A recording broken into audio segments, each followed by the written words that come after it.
Yo, I'm here. School's over now with the podcast. Here with the one and only Shawn Mims, man. What's going on, man? How you doing? Everything's everything, man. It's a cold day in New York City right now, so you know.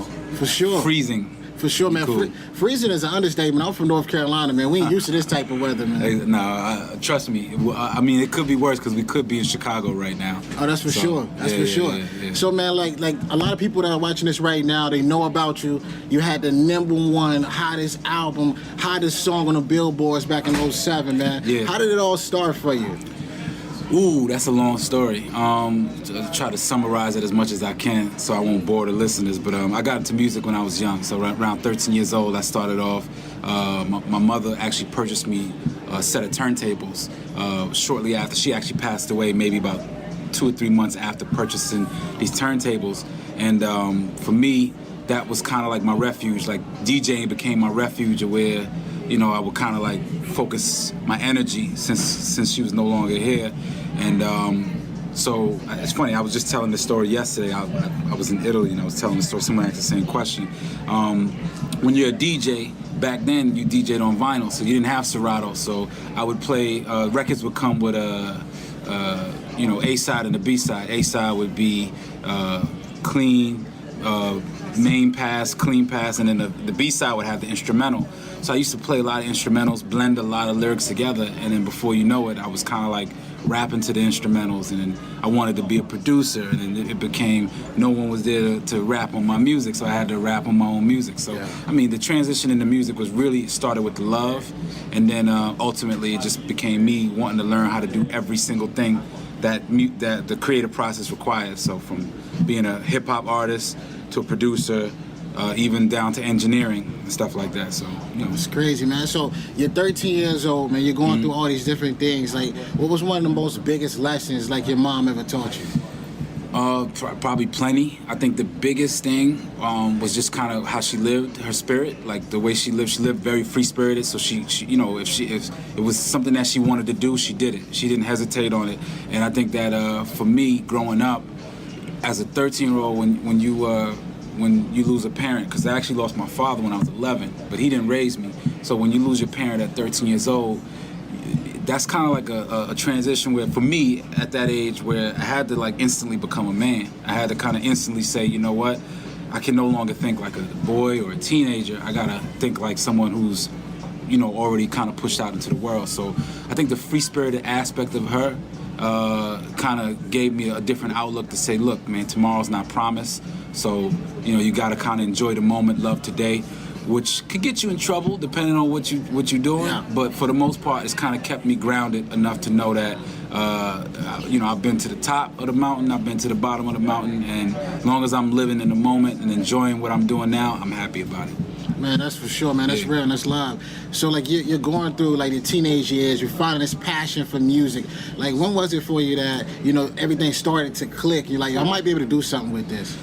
You know what? It's crazy. I think high school played a really big role in like cultivating me as a businessman, as a musician. And I think if I could remember back, and I remember probably the single most event that pushed me there was I remember being in high school, and you know, I kind of had like for lack of a better word, like a puffy mentality where I wanted to be the person that organized this rapper to work with this producer and this person to kind of work together. And you know, it got to the point where I did pretty decently. Like, I got a few cats in the high school, the local high school, to kind of work amongst each other, and it felt like I was running my own organization even then. And it wasn't until one of my friends, even part of the rap group, said, "Look, man, you're actually really good at rapping. You should try to pursue that more than putting the business together." And I'm like, okay, we're gonna try it out. And then, you know, there was a very long period of being a starving artist. So I think from like 18 all the way up to like 25 years old, 24, 25 years old, that was a starving artist period where, you know, I did a year in college after high school. I didn't know kind of what to pursue because I wanted to pursue music. So so that period was not the easiest, but obviously fruitful in the end. Definitely. So there's a lot of people listening to this right now that want to get started in the music industry. Yeah. And a lot of people in that age range on this podcast, 18 to 25. What's the biggest advice you can get somebody right now that wants to get their name out there, you know, and reach the heights on the charts like you have?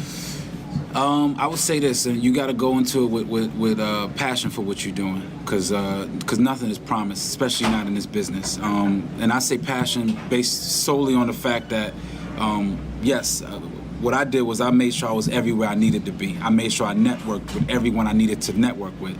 It was never a question if somebody said, you know, I manage artists now, and I'm sure we can get into that. But when I talk to my artists now that I manage, I tell them, you know, at the end of the day, you got to be proactive. You can't wait for someone to say, hey, you need to be there and you need to be there. I had to, you know, wake up and I still live that way. I had to, if I got to be somewhere, I'm there. If I got to shake a hand, I'm there. If it was never a question about recording music, because I had the liberty of recording in my own home. So you just got to be proactive. If you're out there and you want to pursue a career in music, just try to do as much as you can without having people tell you what to do. You know, that's the best advice. And there's a lot more to that, but you know. Definitely. So like, is that like proper like business etiquette? Like I know a lot of people in that age range, they just want to go to these big labels and just show up. Like what's some of the best business etiquette you can pretty much say that you should do out here? So it's funny because I don't want to sound like a hypocrite when it comes to the business part of it, but I think that the problem we have nowadays is that we have a lot of young individuals who think, okay, I can be a certain way and then I'm gonna get a record deal, and once I get the record deal, everything else is gonna, you know, be awesome for my career. The reality is that that's usually not the case. These record labels and a lot of these CEOs or A&Rs, they've been pretty much involved in, you know, doing foul play to artists for years. So, of course, from an educational standpoint, I always recommend that before you get involved in any type of business or any space in the music industry, you got to understand contractually what you're signing, what you're giving up. And I give an example, and I always tell people this. If I told you, and I guess I asked this question too, if I told you that you could be a musician, but chances are, from a salary standpoint, you're probably gross the same amount as someone working at McDonald's would you still do it? Probably not. And most people, that's the answer to the question, because when they put the thought process in, they're saying, well, I see all these rappers on television, all these singers, and they driving fancy cars, but the reality is that you're self-employed. So the money you make is really determined about your hustle. And most people, oddly enough, and I don't know the statistics or numbers, but most people will never break a $20,000 income gross in the music industry ever for the life of their career, because that's a tough thing to do in this industry. Even now, even for me as a successful artist, to continuously have money coming in is not the easiest thing in the world. So how do you offset that? Like somebody also listening right now that they're going through that hard time, they're getting that McDonald's salary. Like, what's your biggest advice to kind of offset and make a way that you can live? I mean, I think it's it's really based on the mentality of the person. So, you know, my advice is always, you know, you got to invest in yourself. So that's number one. Rule number one is you got to invest in yourself, whether it be financially, whether it be the time. You got to be willing to put that work and time into yourself. On the flip side, you got to also kind of know your limits. So, you know, and the best way to put this from an analogy standpoint is if I walk in a store and I want to buy a keyboard, and the keyboard is $5,000 and I got $5,000 in my pocket, I kind of got to think about what the return on that keyboard is going to get for me. And if it doesn't equal up to $5,000, then maybe there's a substitute, something that I can substitute in its place. So you really kind of have to make that decision with everything you do as a musician from a successful standpoint. Even when you make it, you still have to make those kind of decisions. So, I mean, you definitely have to be financially responsible. And when you work a job, let's say if it is McDonald's, and I'm not knocking anybody out there for having a job, you know, my thing is, do it within your means. Don't try to jump the gun and be bigger than what you can really be. Do it with everything within your means. So. Facts, man. And you gotta be really strategic about like why you're gonna do what you're gonna do, why you're gonna make the moves that you're gonna make, man. So I 100% agree with you and everything you just said. So you spent 1 year in college. Why did you stop? That's tough. So coming out of high school, I like to say that I was pretty educated, honor roll student, straight A's. You know, I did what I had to do from an educational standpoint. I made it my business, obviously growing up with my mom passing at a young age, that I always kind of took this approach where she's looking down at me, so I got to make sure that I represent in the proper way. So from an educational standpoint, I was always on point. When it came time to kind of making the decision of whether I was going to pursue a higher education, there were programs for me as a orphan to the state that were presented that I could go to certain schools that somewhat Ivy League based, and I decided. It's funny because I remember, and I'll name it, there's a program at Hofstra University called the NOAA program, and I remember sitting with one of the deans there, and they said, well, you can enter the NOAA program, but you got to give up your summers. And I'm 18 years old, I'm pursuing music. At this time, I think I was traveling in between New York and Toronto. Crazy. And I'm like, wait a minute, I can't, if I give up a summer for so my decision was I will go to a community college in the area. I don't give up my summer, and then I'll pursue college enough to know that if that's not what I want to do within a year's time, then I'm going full-fledged into the music industry. So I gave myself that decision, and I say everybody should kind of take that approach, like at least try it while you're trying to figure yourself out, because higher education is not for everybody. But on the flip side, there are some people who can benefit from it, especially from a networking standpoint. So for me, the road I chose was I did 1 year in a community college, and then I went full-fledged into just pursuing the arts and music. It makes sense, man. Mm-hmm. And it worked out for you. So like a lot of people, they say they want success, right? Yeah. You've had success. Mm-hmm. So when you got success, what was one of those things that shocked you about it? How fast it comes. And like the process of, so there's always this thing for me, and the stigma in my career is that I'm an overnight success, and people use that word a lot because obviously of the way that the record that I put out took off so fast. But I usually like to kind of flip it around and say, yeah, it's an overnight success, 10 years in the making, and that's the reality, is that you spend 10 years grinding, and then when it happens, I mean, I'm talking about rocket ship, it's gone, and you're out of here. Next minute you know. And I kid you not, I remember I was on the road from September of 2006 to March of 2007, and I remember stopping to like breathe for like a day, because in that time I was working nonstop, 25-hour days, and I remember March, I got a call from my record label, and they said, the first thing they said was, you have the #1 record in the country. And I didn't even understand it. I didn't have time to look at my bank account to see all the money I was accumulating. I didn't have time to look at the success that I had on the music side. All I knew was that tomorrow I got to go do 2 radio interviews in the morning, 2 in the afternoon, and 2 in the night. I think, when I look back even now, 13 years later, I'm still touring, but 13 years later from having such a successful record, time flies, man. And that process, it went from 0 to not even 60, 0 to 100,000. It's crazy. Yeah. It's crazy. So if you could slow up time, what's one thing you would tell yourself back in 2007 now? Ooh, good question. I think for me then, I was so fixated on trying to change the lives of everybody around me. My life had already changed, and I kind of felt it. Like at that time, you look back and you say, damn, I did really well for myself. I made my mother proud. I'm cool. I can like justifiably say I've changed and helped people, whether it be just to have a fun time in a club or listen to something deeper and think on my music.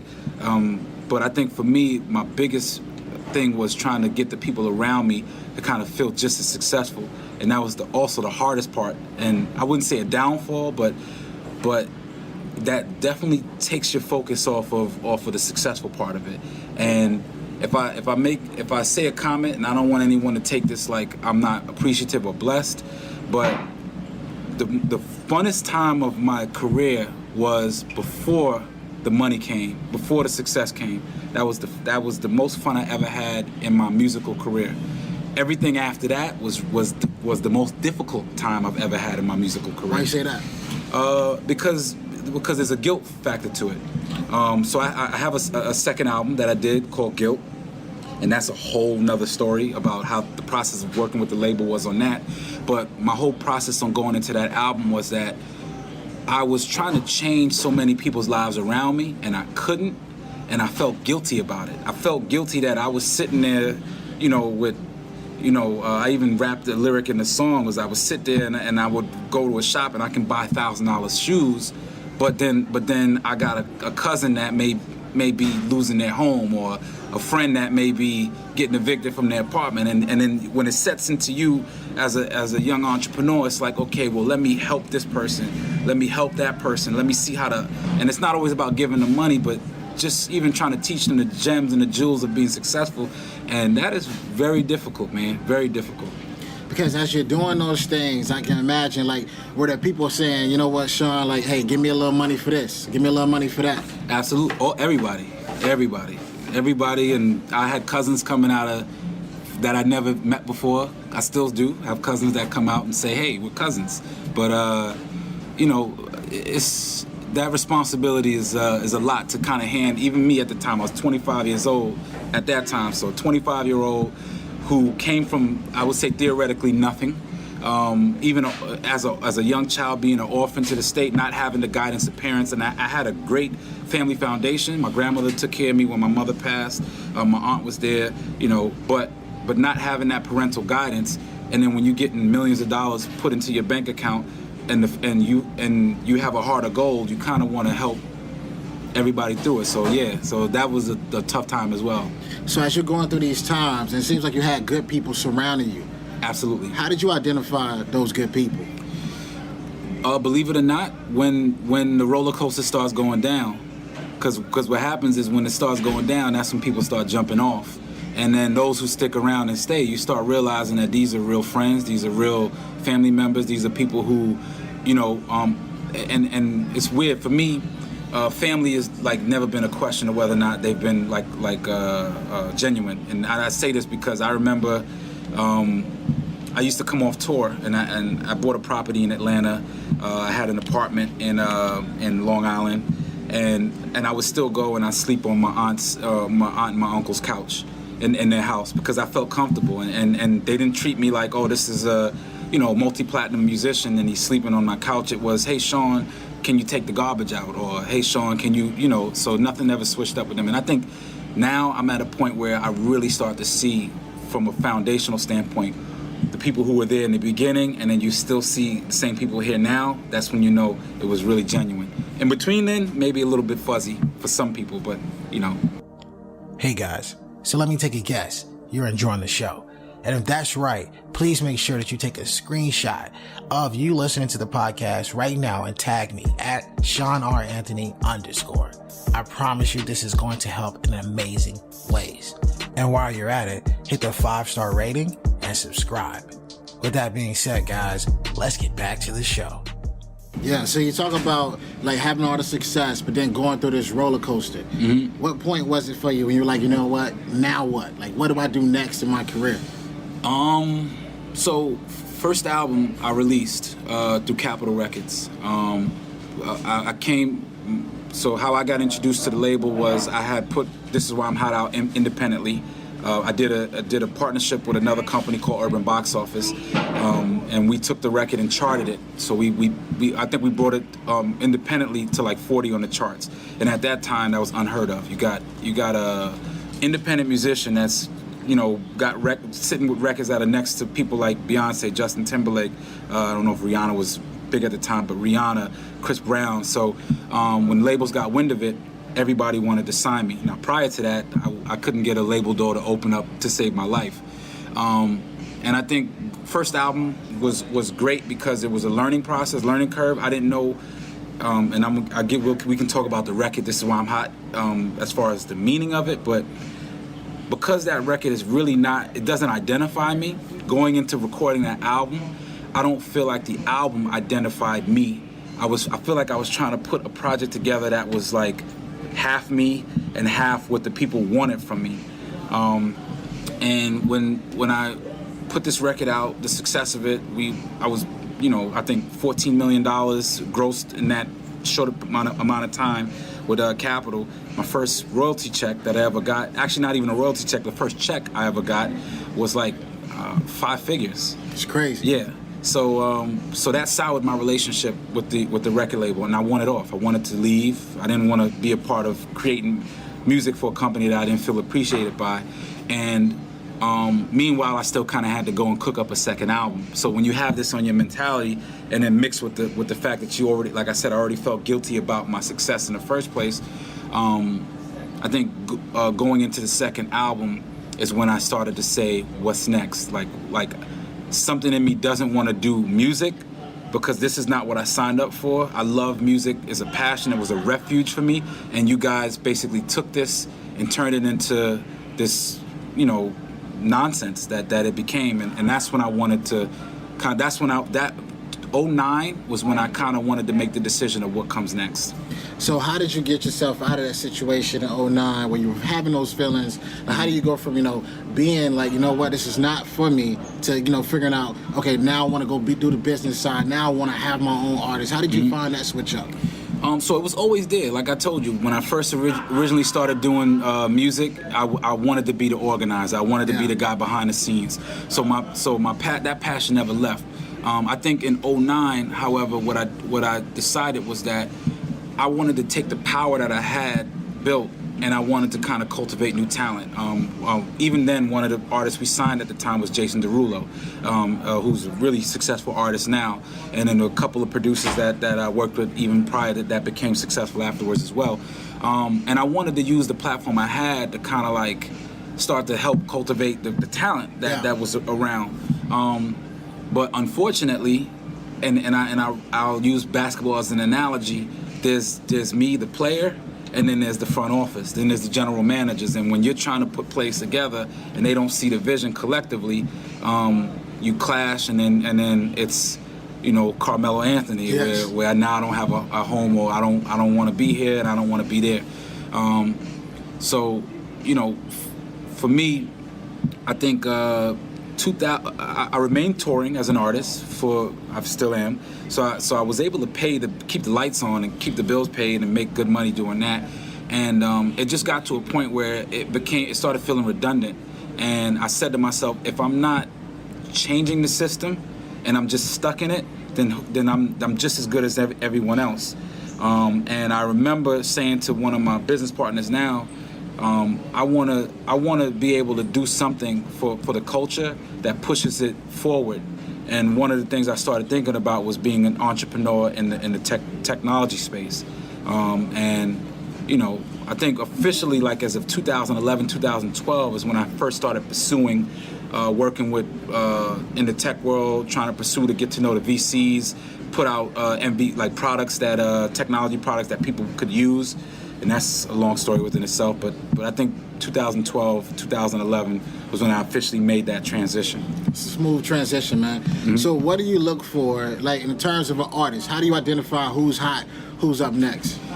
I try not to. That's the hard part. It's like as an artist, I guess it's and I use basketball a lot in my analogies. I love sports.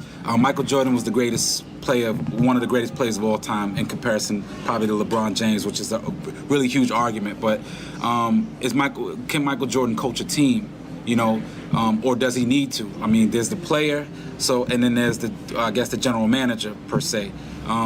Michael Jordan as a player has won many championships. Michael Jordan as a general manager barely ever makes the playoffs with his teams, and that's no disrespect at all, because he's one of the greatest players of all time. So what I try to do, I try not to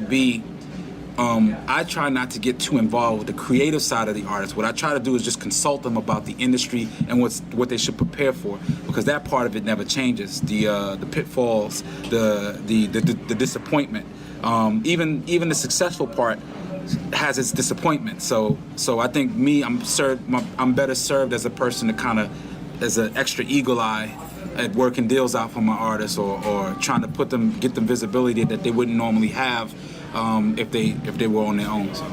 That's good, man. And I guess having that background and seeing what goes right with labels and seeing what goes wrong with labels, has that helped shape how you make your decisions today? So I started a technology company, and the basis behind the company was to kind of create music-based tech. So two things happened in that, is that I become, I hate to use the word minority, but a black-owned tech entrepreneur. So I kind of defeat something within myself that most people say people can't do. Yeah. Because there's not too many tech entrepreneurs out there that are minorities. And then the second thing is I can also push the culture forward by introducing new technology in the music space. And one of the things I created was an app called Creator App, which allows aspiring musicians and producers to collaborate using their cell phone as like a studio and a tool, a utility tool. And I think for me, the beauty behind something like that is that I'm democratizing the recording process using the app. So I'm giving people the ability to record music cheaper than they've ever been able to. So for those who just want to do it to have fun, it's a brilliant thing to me, in my opinion, because now you're not being jaded by, and when you walk into like a Sam Ash, and there's no disrespect to Guitar Center, Sam Ash, when they're trying to sell you on everything that's in the store, meanwhile you just want to kind of, spit a couple bars on a song or something. So in the creation of that, I think it's taught me a lot about the millennials, the new generation of musicians, and that they express themselves a little bit differently from how my generation did and what I grew up on. And just to get back to your point, that's fine with me. Like I don't choose to interfere with that, but I think that I just give them that utility tool to get their voice out. I think that's a good utility to kind of have. So I got to ask you, like the question we ask everybody that's been on this podcast. Mm-hmm. So obviously, been through a lot. You also have made a lot of successful moves. Mm-hmm. So if you're that current or that former student asking yourself the question of the podcast, school's over, now what? What advice would you give? Biggest thing I could say is power in numbers. And I'm gonna take a page out of a lot of other people's book, especially as it comes to this argument. A lot of people in the music industry, in the arts industry, seem to have a crab in a barrel theory. Is I gotta make it before everybody else does, or else I miss my opportunity. And I think that when you have, especially these young millennials that are coming to a point where they're trying to figure out what it is they do, it's better when you kind of link up with a friend and say, hey, what do you think about this move, and maybe you can help cultivate and create. And it's power in numbers. The more people you have that you can align to see your vision, or you see their vision, the better we are, the more successful you can become. And I'm not even trying to make this a black or white thing, but it's just a real thing. The reality is that when you turn on the radio now, you hear a lot of pop artists with R&B music, or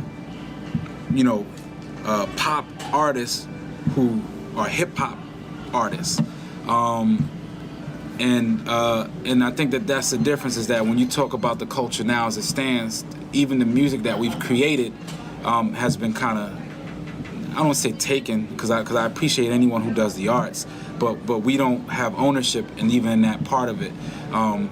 One of the craziest realizations for me, even as a tech entrepreneur, is just to get the support from the black community, and I always position it to people like this. I have a music-based tech application, right? So within my application, usually what I do is I allow for artists to kind of give us unreleased music. And with this unreleased music, we tend to do contests with it and such. And you know how many artists I've approached with the opportunity to say, hey, just to help build the platform, why don't you help us out? And the next question is, well, what do I get from it? And I think, though, people don't realize what you get from it is you get a black-owned entrepreneur who, a black Mark Zuckerberg, or, a black Steve Jobs. I'm not, it doesn't have to be obviously a racial thing, but my point to say is that we don't have enough support within each other to help uplift each other. So I'm gonna get into something even realer than that. I used to ponder, right? Yeah. When I drive through neighborhoods, because I grew up in Washington Heights, New York, which was, growing up, pretty bad area. Then I moved to Long Island, moved to a place called Westbury, and I attribute Westbury to kind of opening my palate to seeing more that's out there. Because I would actually see middle-class black people who own homes with grass and stuff like that, and I never knew that existed, kid you not. So what I say is, when I got to that point of going to Long Island, it introduced me to a different class of people and a different class of thinking. But then I said to myself, well, damn, why I've been all around the world, and even in the brink of my success, the first thing I want to do is move out of my community. The first thing I want to do is go buy a house in a rich white neighborhood, and put my money there, and because in my mind that's my safety. That's me building safety. And in most cases it is. You can't be, and it's sad to say, you can't be a black man now and stay in the hood, because there's casualties to that and jealousy and envy. And I think that creates a problem. This is obviously bigger than music for me, where we don't support each other enough, so we don't have the opportunity to build our own neighborhoods. We don't have the opportunities to have black-owned businesses that we help fund and start up. Oddly enough, I was watching a Netflix show with Killer Mike. And he did the statistics on how long a dollar stays in our own communities. And this really mind-blowing. I mean, because I already knew it, but to see the actual numbers, where I guess I'm a paraphrase on this, but more or less he said that Jewish community, the dollar will stay there for a few days. I think like 20-something days or something like that. Asian community, same thing, a few days. And he said that the dollar in the black community lasts hours, 6 hours. It's crazy. Yeah. I mean, so we talk about the system, and we talk about, a lot of these things that but what we don't really talk about is our support for one another, and how we supposed to be here to support one another. So now what I do in my life is I challenge that. When I walk into record labels, I'm looking at my fellow colleagues saying, what are you doing to help push the culture forward? Because if you just sitting here robbing people and robbing artists, then you just as good as anybody that robbed me. And I get it. There's, everybody wants to eat is what they usually say. But I pride myself in not wanting to eat off the back of somebody else's success. I'd rather eat off the back of my own success and then try to help other people cultivate theirs. So this year, 2019 and on, I'm challenging everybody to have that same mentality moving forward. That's a hell of a mentality to have too, man. What's crazy about it is, even for me, I can relate so much to what you're saying. Being in a whole podcast, just arena as a black young man is something you rarely see. And so a lot of people that give me the most support come from so many different communities rather than my own community. So I 100% agree with you on that, man. And I think as a culture, it's going to take each other to kind of say, you know what, I got your back. I support what you're doing. I'm here for you. Because at the end of the day, if we don't support each other, we truly have nothing, man. Absolutely. And I mean, to even make it a bigger point, the reason why we move to these neighborhoods and pay more taxes for safety and stuff like that is because we don't teach the youth enough to say, look, man, when you go and violence, like gang violence, things of that nature, and you go and you kill your brother, and you bring down the value of your neighborhood, more or less, because that's essentially what you're doing. You're not only hurting yourself, you're hurting your community. So now what happens is people, like I said, they want to move out, they want to go elsewhere. They don't want to put their money in it. And that's to me the number one thing that if you ask me, like, what's my mission now in life, I want to change that. I want for hopefully one day to wake up and say, man, I was a part of building this community up, or I was a part of kind of helping and assisting people to understand that we need to support each other. So. Without a doubt, bro. 100% appreciate you, man. Yeah. So, like, if somebody want to get in touch with you right now, like, what's the best way to find you? Like, give the people your information, all that info. I'm the biggest ghost, man. I'm so far removed from social media, but I do have a Instagram, Mims Life, at Mims Life on Instagram. Twitter at Mims Life, and I think I have a Facebook, I'm not sure, but for the most part, if you want to get a hold of me, creator.app, that's the app that I built. You can even email me at mims@creator.app. I hide nowhere. I'm trying to obviously give as much opportunity as I can give, and go check the app out and support it.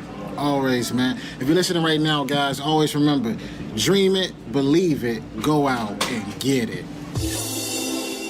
Yo, what you think? I hope you enjoyed today's episode. I want to know what you learned. So if you wouldn't mind, would you take a screenshot of you listening to the podcast on your phone right now? Upload to your Instagram stories, tag me at Shawn R. Anthony _, and then let me know in that Instagram story what is one thing that you learned. I love hearing from you, my listeners, thought leaders, former or current students all around the world. Let me know, and while you're doing this, go inside the podcast app, subscribe, leave a 5-star review and a 5-star rating.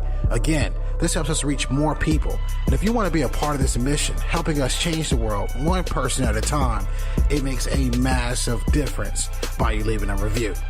Thanks so much. I'll see you next week. And remember, dream it, believe it, go out and get it.